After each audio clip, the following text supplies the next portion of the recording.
이 시간에 주님께서 우리에게 이렇게 인사할 것 같아요. 샬롬 인사하겠습니다. 옆에 분에도 인사할까요? 샬롬 인사하겠습니다. 평안할지어다. 평안하세요. 하나님께서 우리에게 주시는 말씀이 있습니다. 시편 128편 1절에서 6절 말씀입니다. 시편 128편 1절에서 6절 말씀, 제가 먼저 읽고 교독하도록 하겠습니다. 성전에 올라가는 노래, 여호와를 경외하며 그의 길을 걷는 자마다 복이 있도다. 내가 내 손이 수고한 대로 먹을 것이라. 내가 복되고 형통하리로다. 내 집 안방에 있는 내 아내는 결실한 포도나무 같으며 내 식탁에 둘러앉은 자식들은 어린 감람나무 같으리로다. 여호와를 경외하는 자는 이같이 복을 얻으리로다. 여호와께서 시온에서 내게 복을 주실지어다. 너는 평생에 예루살렘의 번영을 보며 내 자식의 자식을 볼지어다. 이스라엘에게 평강이 있을지로다. 아멘. 지난주 말씀을 혹시 기억하시나요? 나는 어떠한 사람이다? 나는 행복한 사람이다. 맞습니다. 왜 행복하죠? 나의 존재만으로도 행복한 존재, 그것이 우리가 행복할 수 있는 이유가 되었고, 또 하나님께서 우리와 함께 하셔서 좋은 관계와 황홀한 관계 때문에 우리는 행복한 사람이다, 이런 말씀을 나눴습니다. 그렇지만 이런 생각을 해봤어요. 누군가에게는 이 말씀이 마음에 와닿지 않겠구나라는 생각이 지난주에 들었습니다. 참 좋은 말씀이지, 그렇지만 거기까지인 거죠. 좋은 말씀이지. 왜냐하면 당장 생계가 막막하고 먹고 사는 것이 힘들고 여러 가지 문제에 직면해 있는 사람들에게는 존재만으로 행복할 수 있나? 아니, 그렇게 될 수 없을 것 같은데, 이런 생각이 드는 분도 계실 것입니다. 돈이 있어야지, 빵이 있어야지, 이런 생각이 드시는 분들이 계실 거예요. 그런데 이어령 교수님께서 쓴 책이 있죠. 빵만으로 살 수 없다라고 하는 책을 보면 이런 내용이 있습니다. 빵만으로는 살 수 없다는 완성된 문장처럼 보이지만 그 뒤가 비어 있습니다. 빵만으로 살 수 없다면 무엇으로 살아야 하는지 그 빈칸을 채워줘야만 합니다. 그래요. 우리는 알고 있습니다. 빵만으로, 돈만으로 살 수 없다는 거, 그것이 우리의 행복을 보장해 주지 않는다는 것 너무나도 잘 압니다. 아무리 배가 불러도, 등이 따숩고 그리고 소유가 많다 하더라도 행복할 수 없다라는 사실 알고 있습니다. 반드시 빵만으로 살 수 없다, 그 뒤에 완성된 뭔가가 있어야 돼요. 성경은 신명기 8장 3절 통해서 이렇게 말씀합니다. 너도 알지 못하며 내 조상들도 알지 못하던 만나를 내게 먹이신 것은 사람이 떡으로만 사는 것이 아니요 여호와의 입에서 나오는 모든 말씀으로 사는 줄을 내가 알게 하려 하심이니라. 사람은 떡으로만, 빵으로만 살 수 없습니다. 진짜 행복하기 위해서는 하나님의 입에서 나오는 하나님의 말씀과 함께 살아가야 된다는 것을 알려주는 말씀이에요. 하나님께서 우리에게 빵을 주십니다. 그래서 우리를 그것을 기대하고 기도하죠. 그러면 하나님께서 주시는데 어떻게 주시느냐? 구약에서는 매일의 만나를 통해서 주셨어요. 신약에서는 보니까 주기도문에 나옵니다. 일용할 양식을 주신다고 하셨어요. 아니, 이왕 주실 것 같으면 6개월치, 1년치 주시면 좋은데 매일의 만나, 그리고 일용할 양식을 주시는 이유는 도대체 뭘까? 왜 그렇게 하실까? 그 이유는 이 땅이 전부인 양 배부른 돼지처럼 안주하고 만족하면서 살지 않도록 하기 위함이에요. 하늘의 만나를 주시는 이유가 뭘까? 우리는요, 이 땅의 떡으로만 사는 존재가 아니라 떡을 주시는 하나님이 누구신지, 또 그분들께서 말씀하신 그 말씀대로 살아갈 때 정말 행복하다는 것을 알려주시기 위해서 오늘 말씀을 통해서 깨닫게 해주시는 것입니다. 우리는요, 하나님 없이는 행복할 수 없는 존재예요. 하나님의 말씀이 있으니까 행복한 길을 찾을 수 있는 존재가 바로 우리임을 믿으시기를 바랍니다. 그런 의미에서 시편 128편 말씀이 되게 중요해요. 이 말씀은 누가 지었는지, 어느 시대에 지었는지를 잘 몰라요. 그렇지만 많은 학자가 이 시편 128편은 포로기 시대에 바벨론 포로로 잡혔을 때에 그때 쓴 시지 않을까, 이런 생각을 하고 있습니다. 포로기 시대 한번 상상해 보시기 바랍니다. 자유간이 포로로 잡혀 있고 노예로 잡혀 있는 그 삶, 너무 힘들고 괴로울 거예요. 행복이라고는 찾을 수 없는 나날이 계속될 것입니다. 현실은 괴롭고 내일이 있을까요? 내일은 없습니다. 희망조차도 어찌 보면 사치일 것 같은 삶을 살았던 때가 포로기 시대예요. 그런데 128편 말씀에 보니까 그렇게 살고 있는 사람들에게 말합니다. 네가 복되고 형통하도다. 계속해서 반복해요. 무려 4번이나 이 짧은 구절 속에서 복이란 표현을 씁니다. 네가 처한 환경 힘든 거 알아. 그렇지만 너는 복된 존재야. 그리고 형통한 존재로 살아갈 수 있어. 단호하게 말씀하세요. 특별히 코로나로 인하여서 어려움을 겪고 있는 우리들 가운데 주시는 이 말씀은 너무너무 귀한 말씀입니다. 두렵고 불안한 가운데 있는 분이라고 한다면 이 말씀을 주의 깊게 들어야 합니다. 어떻게 하면 우리 악조건 같은 이 형편 속에서도 복이 있고 형통한 삶을 살아갈 수 있을까? 첫 번째는 이거예요. 남들이 생각하지 않는 것을 생각해야 됩니다. 남들이 생각하지 않는 것을 생각하는 것, 그것이 복의 길을 걸어갈 수 있는 비법이라는 거죠. 1절 말씀 우리 천천히 한번 읽어볼까요? 시작. 여호와를 경외하며 그의 길을 걷는 자마다 복이 있도다. 내가 내 손이 수고한 대로 먹을 것이라. 내가 복되고 형통하리로다. 아시겠지만 6월 25일 6.25 전쟁, 올해가 70주년 돼가는 해였습니다. 전쟁을 겪은 우리 시니어 세대, 우리 권사님들 또 장님들 계실 텐데요, 전쟁은 진짜 참혹합니다. 전쟁을 경험하지 않은 저도 TV를 보면서 또 최근에 나왔던 6.25 때 있었던 사진들을 보니까요, 너무너무 비참한 거예요. 가족을 다 잃었습니다. 재산도 잃어버렸어요. 그 사진들 보니까 너무 황폐해요. 어떻게 살아갈 수 있지? 할 정도로 참 비참한 환경을 며칠 전에 봤어요. 본문도 마찬가지죠. 정말 슬프고 우울했던 그 포로기 시대에 쓰진 시예요. 그 시절에 하나님께서 말씀하십니다. 절망하고 답답하고 좌절감 속에 빠져 있는 그 이스라엘 백성들에게 주시는 말씀이에요. 5절 6절 말씀 보실까요? 여호와께서 시온에게서 내게 복을 주실지어다. 너는 평생에 예루살렘의 번영을 보며 내 자식의 자식을 볼지어다. 이스라엘에게 평강이 있을지로다. 포로기에 있었던 이스라엘 백성들을 볼 때는 5절 6절 말씀은 굉장히 특별한 은혜예요. 앞으로 너희들은 포로에서 해방될 것이다. 그리고 그 나라가 회복될 것이다. 번영할 것이다. 자손의 복도 허락할 것이다. 거기서 끝나는 것이 아니라 평안의 복으로 함께 할 것이다. 포로기에 있는 사람들, 암울한 삶을 살고 있는 사람들에게는 5절 6절 말씀은 진짜 축복의 말씀입니다. 이 말씀이 그러면 어떻게 이루어질 수 있을까? 이 복과 형통의 복이 어떻게 이루어질까? 성경은 정확하게 말합니다. 하나님을 경외할 때 이루어진다. 하나님을 경외한다, 무슨 뜻일까요? 하나님의 뜻이 있습니다. 하나님의 뜻이 그 어떤 것보다도 중요하게 여기고 그 뜻대로 살아가고자 하고, 그리고 하나님을 늘 의식하면서 살은 거예요. 하나님의 내 위에 누가 있다? 하나님이 있다. 늘 의식하면서 살아가는 것이 하나님을 두려워하면서 경외하며 살아가는 삶을 말합니다. 이 경외하다를 조금 바꾸면 이런 뜻이 됩니다. 남들이 생각하지 못한 것들을 생각하며 사는 삶이에요. 남들은 그런 생각하지 않습니다. 하나님의 뜻대로 살아가는 것, 내 위에 하나님이 있다고 생각하는 것, 그거 생각하지 않아요.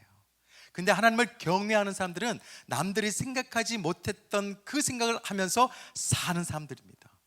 보통 세상 사람들은 어떻게 살아가요? 자기 생각대로 살아가요. 어떻게 하면 나의 욕망을 채울 수 있을까?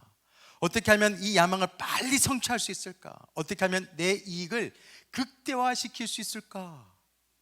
이게 세상 사람들의 생각이에요. 그렇지만 복되고 형통한 사람들의 삶, 생각은 어떤 것인가? 내 생각대로 사는 것이 아니라 하나님의 생각이 중요한 거예요. 하나님은 어떻게 생각하실까? 내 중심이 아니라 하나님의 중심으로 살아가기로고자 더 많이 생각하며 살아가는 사람들입니다.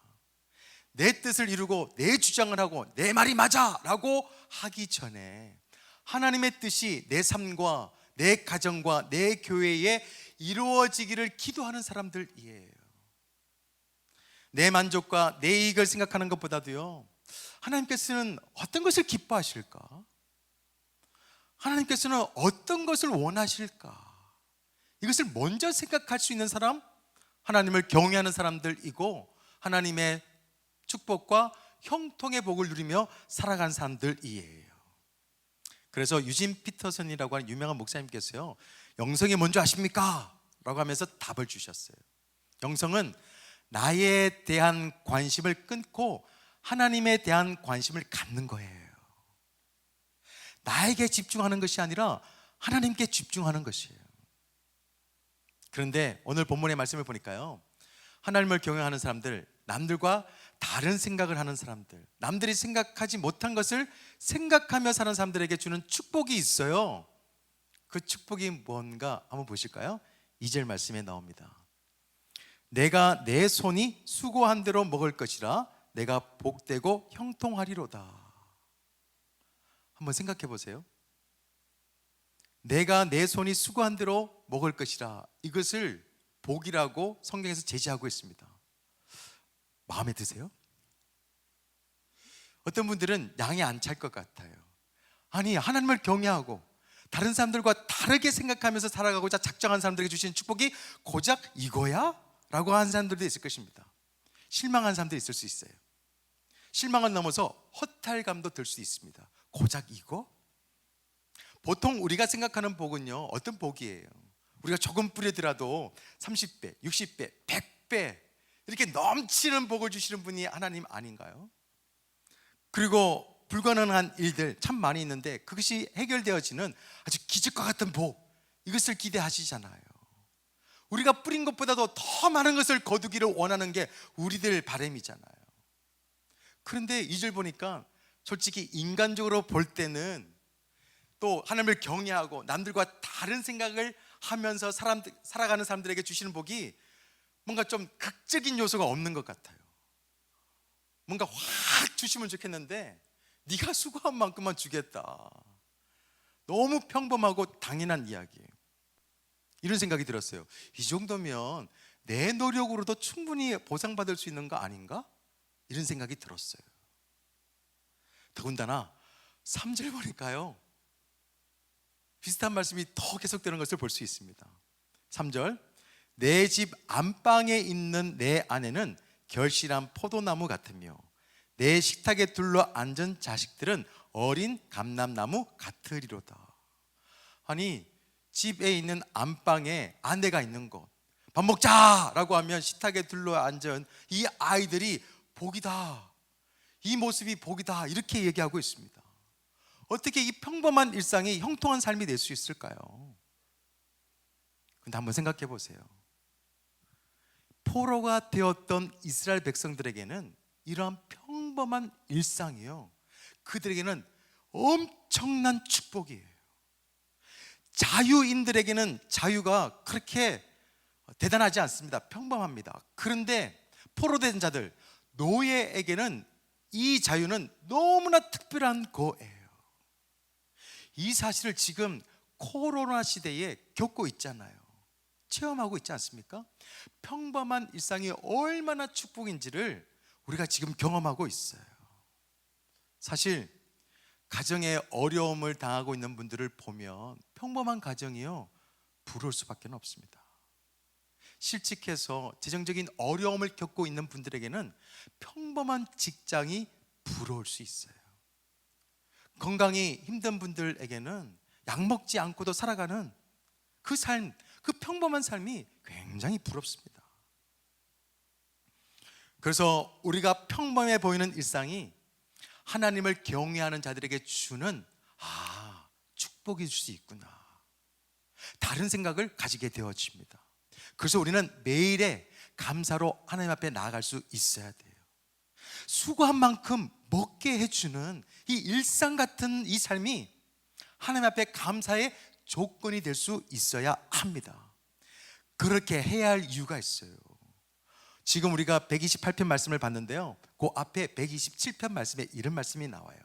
1절 2절인데요 여호와께서 집을 세우지 아니하시면 세우는 자의 수고가 헛되며 여호와께서 성을 지키지 아니하시면 파수꾼의 깨어있음이 헛되도다. 너희가 일찍이 일어나고 늦게 누우며 수고의 떡을 먹음이 헛되도다. 하나님께서 함께하지 않고 아무리 열심히 해봐라, 그거 다 헛된 거다. 하나님께서 일하지 않는 가운데서 니들이 새벽같이 나와가지고 열심히 한번 일해봐라, 그거 다 헛된 것이다. 어찌 보면 저주 같은 이야기가 1절 2절에 계속 흐르고 있어요. 아무리 열심히 일했는데 그거 헛된 것이다. 그래서 우리는 다시 생각해 봐야 됩니다. 하나님께서 나와 함께 하시는 것이, 하나님께서 나를 위해서 일하심이 맞아, 형통이고 복이구나. 우리가 수고한 대로 먹을 수 있는 거, 그것 또한 크신 축복이구나. 이것을 깨닫는 복이 여러분 가운데 있기를 소망합니다. 그래서 우리는 하나님을 경외하는 삶을 살 수 있어야 돼요. 남들이 생각하지 못한 것을 생각할 수 있는 사람들이 되시기를 바랍니다.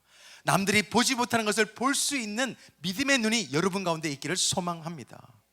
남들이 믿지 못하는 것을 믿을 수 있는 큰 믿음이 저와 여러분의 믿음이 되시기를 예수 그리스도 이름으로 소망합니다. 그 어떤 불리한 상황, 어떠한 어려운 가운데서도 그곳에 처한다 할지라도 하나님께서는 우리를 존귀한 존재로 봐주세요. 그리고 함께 하시면서 형통한 관계를 맺어가시기를 원하세요. 그렇게 살 때 우리는 복 있는 인생으로 형통한 인생을 살아갈 수 있음을 꼭 믿으시기를 바랍니다. 또 한 가지, 우리가 복되고 형통한 삶이 되기 위해서는 필요한 것이 있습니다. 남들이요 걸어가지 않는 길을 걸어가야 합니다. 남들이 걸어가지 않는 길을 걸어가야 돼요. 1절 말씀에 이렇게 기록되어 있습니다. 여호와를 경외하며 그의 길을 걷는 자마다 어떻게 해요? 복이 있도다. 주의 길을 걷는 사람들마다 복이 있도다. 하나님을 경외하는 사람들은 어떻게 살아갈 수밖에 없냐? 하나님께서 제시한 길을 따라 살아갈 수밖에 없어요. 남들이 가지 않는 길을 걸어갈 수밖에 없습니다. 왜냐? 죄의 길은 분명해요. 내가 가고자 하는 길이 죄의 길이에요. 사람이 가고자 했던 길, 세상이 가고자 하는 길이 죄의 길이에요. 반대로 의의 길은 어떤 길입니까? 주님께서 가신 길이 의의 길이에요. 그 두 길을 정확하게 알려주는 말씀이 있습니다. 이사야서 53장 6절 말씀이에요. 보실까요? 우리는 다 양 같아서 그릇 행하여 각기 제 길로 갔어요. 그런데요, 여호와께서는 우리 모두의 죄악을 그에게 담당시키셨어요. 우리는 각자 소견을 가지고 각자 길을 갔습니다. 근데 예수 그리스도께서는 하나님의 뜻을 가지고 하나님의 길을 갔어요. 복이 있고 형통한 자녀들은 나의 길을 걷지 않습니다. 죄의 길을 걷지를 않아요.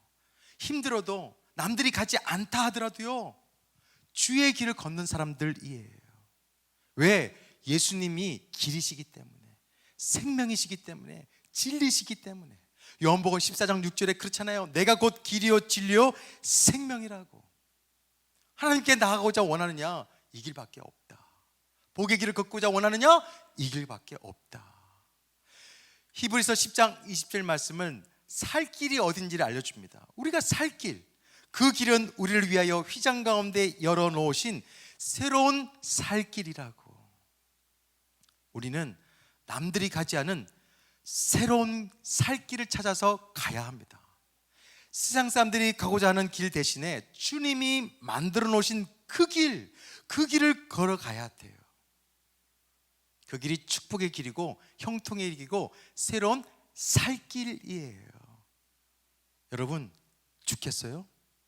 길을 잘못 드신 거예요. 다시 턴하셔야 됩니다. 너무 답답하세요? 이해가 되지 않아요? 잘못된 길을 가는 거예요. 어렵더라도 주의 길을 가야 돼요. 여러분께서 아시잖아요. 그런데 이 길이라는 게 좁아요. 협착합니다. 누군가도 거들지도 보지도 않고 보이지도 않아요. 예수님께서 이렇게 말씀하시죠. 마태복음 7장 14절. 생명으로 인도하는 물은 좁고 길이 협착하여 찾는 자가 적음이라. 왜 주님께서 주님의 길을 좁고 협착하고 남들이 찾을 수 없는 길로 말씀하실까? 이 주님의 길은요, 현재의 삶에 만족하고 집착하는 사람들은 절대로 보이지 않습니다. 생명의 길임에도 불구하고 욕심에 가득 찬 사람들, 탐욕으로 가득 찬 사람들은요, 절대 이 길을 발견할 수가 없어요. 전혀 다른 새로운 길이기 때문에 그 길을 발견할 수가 없습니다. 여러분, 우리는 다른 사람들입니다. 하나님의 자녀들이에요. 세상 사람들이 제시하는 길과 다른 길을 걸어갈 수 있어야 됩니다. 왜요? 우리는 일생의 길을 걷는 사람들이 아니잖아요. 막힌 인생을 사는 사람들이 아니잖아요. 열린 삶, 영원한 생명을 살아갈 수 있도록 받은 축복이 있잖아요. 그렇기 때문에 우리는 현실 넘어서 영원한 삶을 바라보면서 주님께서 제시한 길, 좁더라도 그 길을 걸을 수 있어야 합니다. 그래서 우리는 육신을 따라서 욕심을 따라서 살아가는 사람들의 그 길이 아니라, 또 남들이 가는 길이 아니라 주님의 길을 걸어야 돼요. 그게 바른 길이고 옳은 길이고 참된 길이고 생명의 길이에요. 코로나 이후 어떻게 될까? 여러분 아시나요? 저도 모르겠어요. 예전에는 남들이 하던 대로, 예전에는 남들이 가던 대로 그렇게 하면요, 중간은 갔어요. 그냥 묻어서 가면 갈 수 있었어요. 근데 앞으로 시대는 그런 시대가 아니에요. 그 좋은 시절 다 지나갔습니다. 이전보다 좀 더 나은 길을 찾는 것이 아니라 완전히 새로운 길을 가지 않으면 안 되겠다, 이런 생각이 최근에 더 많이 들어요. 지난주에 대표 목사님과 꿈의 교회 모든 교육자들 다 모였어요. 긴장감을 가지고 모였습니다. 앞으로 교회가 어떻게 될 것이냐, 대한민국의 교회가 어떻게 될 것이냐.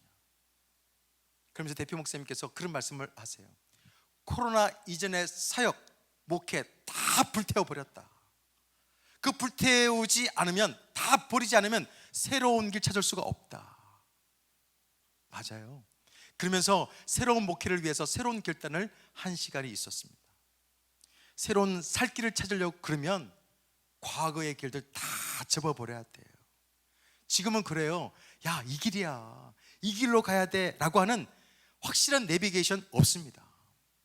그런 지도가 없어요. 그런 시대에 우리가 살고 있습니다. 그러다 보니까 우리 침례교회 내 많은 교회들이 꿈의 교회를 지금 주목하고 있습니다. 꿈의 교회가 어떤 길을 갈까? 아마 우리 꿈의 교회 성도님들이 걸어가는 그 길이 누군가의 새로운 길이 될 거예요. 그러니까 우리가 다시 한번 더 이 말씀을 통해서 어떤 길을 가야 되는가, 그것을 깨닫고 걸어갈 수 있어야 돼요. 혹시 패션 회사, 미국 회사인데요, 파타고니아라고 하는 회사를 아는지 모르겠습니다. 좀 생소한데 미국에서는 굉장히 유명한 회사예요. 지난 겨울에는 이런 옷들을 많이 입는 것을 봤습니다. 브랜드는 틀려도 이런 디자인이 참 많이 있었어요. 파타고니아라고 하는 회사에서 만든 옷이에요. 지금 미국에서는 굉장히 유명해가지고 포브스에서 6년 연속으로 일하기 가장 좋은 기업으로 뽑혔습니다. 이 기업을 창업한 사람이 이분 쉬나드라는 사람이요. 이 사람은 젊을 때 좋아하는 것이 다른 것이 아니라 암벽 등반을 좋아했고 서핑을 즐겼습니다. 그리고 자연의 야생을 즐기는 그런 모험가였습니다. 그렇게 살던 이 사람이 어느 날 암벽을 타고 있었는데요, 그 암벽을 탈 때 이렇게 하잖아요. 그 틈에다가 뭔가 이렇게 꽂아요. 그게 피톤이라고 말합니다. 거기다가 줄을 걸고 안전을 확보하는 그 피톤인데, 오늘날 보니까 그 아름다운 암벽에 이 피톤이 너무 많은 거예요. 또 녹슬어 가고 있고 자연이 훼손되는 것을 보면서 이거는 아니다, 이런 생각이 들었어요. 그래서 자연 환경, 친환경적인 제품 이 피톤을 만들기 시작했는데, 그것이 바로 그 기업의 시작이었어요. 그분이 이제 성공하면서 책을 한 권 썼어요. 책의 표지에 이런 얘기가 있습니다. 저는 깜짝 놀랐어요. 지구가 목적, 사업은 수단. 특이하지 않나요? 지구가 목적이에요. 사업은 수단이에요. 대부분의 기업들은요, 환경을 파괴한 후에 그 가지고 얻은 이익을 가지고 환경보호에 조금 기부해요. 보통 기업들은 그렇게 합니다. 기업이 환경을 보호하기 위해서 탄생되고 또 운영하는 경우는 거의 없어요. 왜냐하면 그렇게 하면 사업 망하기 때문입니다. 그런데 이 파타고니아 회사는 달라요. 그들이 가지고 있는 생각을 광고 카피에서도 알 수 있는데요, 아주 특별한 광고를 내놓았어요. 영어로 이렇게 됩니다. Don't buy this jacket. 이 자켓을 사지 마세요. 꼭 필요한 경우만 사라는 얘기예요. 필요하지 않으면 그 자켓 사지 마세요. 굉장히 유명한 카피예요. 그리고 오래된 옷은요, 수선하세요, 이렇게 광고했습니다. 그리고 진짜로 그 회사에서 운영하는 수선을 돕는 트럭도 운영했어요. 그러니까 오히려 매출이 40% 늘었어요. 이 사람들의 생각이 달라요. 다른 회사들이 가는 길과는 전혀 다른 길을 갑니다. 남들이 하지 않은 생각을 이번 신하들은 했어요. 책 서문에 이런 표현이 있어요. 저는 깜짝 놀랐습니다. 옳은 것을 선택하고 좋아하는 일을 하면서 압도적으로 성공하는 방법. 옳은 일을 선택해야죠. 그리고 좋은 일을 해야죠. 그러면서도 성공해야죠. 이 사람의 마인드예요. 신앙도 마찬가지예요. 우리가 하나님의 축복을 얻기 위해서는 선택해야 됩니다. 무슨 선택? 옳은 선택을 해야 됩니다. 그리고 진짜 사랑해야 돼요. 옳은 선택을 하고 진짜 사랑하면요, 우리는 하나님이 주시는 축복을 경험할 수밖에 없어요. 신앙이라는 것은 세상 사람들이 가는 길을 걷지 않습니다. 그들이 가지 않는 길을 가요. 그 길이 좁아요. 힘듭니다. 답답할 수도 있어요. 그렇지만 그 길이 주님께서 제시한 길이라고 한다면 걷는 것, 그것이 바로 하나님을 경외하는 삶이고 복 있는 인생이고 형통한 삶이에요. 그렇기 때문에 오늘 다시 한 번 더 작심해 주시겠어요? 작심하세요. 이제는 세상에서 좀 더 나은 존재가 되고자 그런 고민하지 마세요. 저 사람보단 나아야지, 저 집안보단 나아야지, 이런 생각하지 마시기 바랍니다. 남들보다 더 빠른 길, 더 성공되고 더 잘되고 이런 생각을 연구하지 마시고요, 어떻게 하면 주님께서 주신 길이 뭐지? 주님께서 제시한 길이 뭐야? 어떤 게 사랑의 길이고 어떤 게 용서의 길이고 어떤 게 형통한 길이지? 이것을 구할 수 있는 기도가 되었으면 좋겠습니다. 세상 사람들은 그들만의 생각이 있어요. 그게 맞다고 주장합니다. 근데 성경은 다르게 생각하라고 그래요. 그리고 다르게 걸으라고 말합니다. 다름이 축복이에요. 다름이 능력입니다. 다름이 형통이에요. 우리는 다 그리스도인이잖아요. 천국을 보장받았잖아요. 이 땅 짧게 살고 있잖아요. 그렇기 때문에 우리는 이 땅에서 몇 년 동안 사는 동안 다르게 살아야 돼요. 하나님 나라를 살아가는 사람으로서 이 땅을 밟아야 됩니다. 그러니까 삶의 모습도 달라야 되고 생각도 달라야 돼요. 삶의 태도도 달라야 됩니다. 우리의 언어도 달라야 돼요. 왜 세상 사람들과 똑같이 살아야 됩니까? 다시 한 번 더 작심했으면 좋겠어요. 다르게 살아갈 수 있는 우리가 되기를 소망합니다. 행복, 단어로 찾아보면 이런 뜻이에요. 사전에 찾아보면 우연히 찾아오는 복이 행복이에요. 한문으로 보면 그렇습니다. 우연히 찾아오는 복이에요. 근데 우리는 누구예요? 하나님의 자녀들이에요. 우리 이 행복이라는 단어 때문에 속지 않았으면 좋겠습니다. 행복은 어디서 오냐? 내 존재에서 와요. 두고 보기도 아깝다라고 하시는 하나님과의 만남 속에서 우리는 행복을 찾을 수가 있어요. 우연히 찾아오는 게 아니에요. 툭하니 떨어지는 게 아닙니다. 좁은 길을 걷고 남들이 가지 않는 길을 걷고 남들이 생각하지 않는 생각을 할 때 주어지는 게 바로 행복이에요. 하나님께서 예비하신 그 축복의 삶을 살아갈 수 있는 믿음의 삶이 되시기를 예수 그리스도 이름으로 축원드립니다.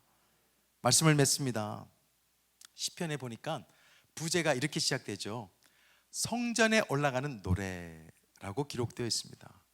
이 포로된 백성들이 왜 성전에 올라가는 것을 사모할까? 왜죠? 모든 복과 형통은 어디서부터 시작되기 때문에? 시온 하나님께로부터 시작되기 때문에 그래요. 그래서 이 예배의 자리가 굉장히 중요합니다. 이 예배 자리는 하나님과 마주침이 아니라 지금 사귐의 자리예요. 이 사귐 가운데 축복이 흘러 넘치는 거예요. 오늘도 하나님께서는 여러분을 통해서 그 축복과 사랑과 은혜가 넘쳐서 무성한 가지가 되어서 또 다른 사람들에게 영향력을 미치기를 소망하고 있어요. 그 소망이 현실이 되기를 소망합니다. 정말 불안하기도 하고 답답하기도 하고 힘겨운 현재를 살아가고 있습니다. 좀 전에도 말씀드렸지만 나도, 내 가정도, 우리 교회도, 이 나라 이 민족도 어떻게 될지 예측 불허의 삶을 살아가고 있어요. 그렇지만 우리는 그 미래라고 하더라도 선택할 수 있어야 돼요. 어떤 미래를 선택할까? 제가 영어를 잘은 못하지만 제가 예전에 배운 게 있어요. 미래, 영어 문법에서 미래는 두 가지가 있는데 단순 미래와 의지 미래가 있어요. 단순 미래는 will이에요. 의지 미래는 be going to입니다. 이 단순 미래는 그냥 저절로 이루어지는 거예요. 내버려둬도 그냥 이루어지는 겁니다. 근데 의지 미래는 달라요. 내 의지로 만들 수 있는 미래예요. 내가 하면 달라지는 거예요. 이게 의지 미래예요. 저는 이것을 보면서 신앙이 맞아, 이렇다. 우리의 믿음, 우리의 미래는 내 믿음으로 만들 수 있다. 성경이 그렇게 말하고 있잖아요. 여러분의 믿음을 통해서 새로운 미래를 만들 수가 있어요. 왜? 여러분 믿음 가운데 누가 함께 하시기 때문에? 하나님이 함께 하시기 때문에. 현실이 어떠하든지 간에 우리가 걸어가야 될 미래는 분명해요. 우리 누구냐? 하나님 나라의 위대한 상속자들이에요. 천국을 소유한 사람들이고 영생을 가지고 살아가는 사람들이에요. 그렇기 때문에 오늘 말씀을 통해서 다시 한 번 더 작심하시기 바랍니다. 다르게 생각하자. 다른 길을 걷자. 한번 저를 따라해 볼까요? 다르게 생각하자. 다른 길을 걷자. 할렐루야. 다음 주일이 벌써 상반기 은혜를 감사하는 맥주 감사절이에요. 벌써 6개월이 지났습니다. 진짜 어떻게 지나갔는지도 모르겠어요. 암울한 시기인 것 같기도 하고, 그래도 어떻게도 축복의 인생으로 살아가고 담을 넘은 무성한 가지로 살아가기 위해서 애썼던 한 해. 그렇지만 우리는 이 하반기에는 더 크신 하나님의 은혜가 있을 것이라고 생각해서 암울한 자리에 머무르지 않고 다르게 생각하고 다른 길을 걸어서 담장을 넘은 무성한 가지의 축복을 마음껏 누릴 수 있는 믿음의 삶이 되기를 소망합니다. 단순 미래를 기다리지 마시고요, 의지 미래를 가지고 살아갈 수 있는 믿음이 되었으면 좋겠어요. 그렇게 하나님 앞에 감사하고 하나님 앞에 영광 돌리고 하나님께서 기뻐하시는 삶을 함께 살았으면 좋겠습니다.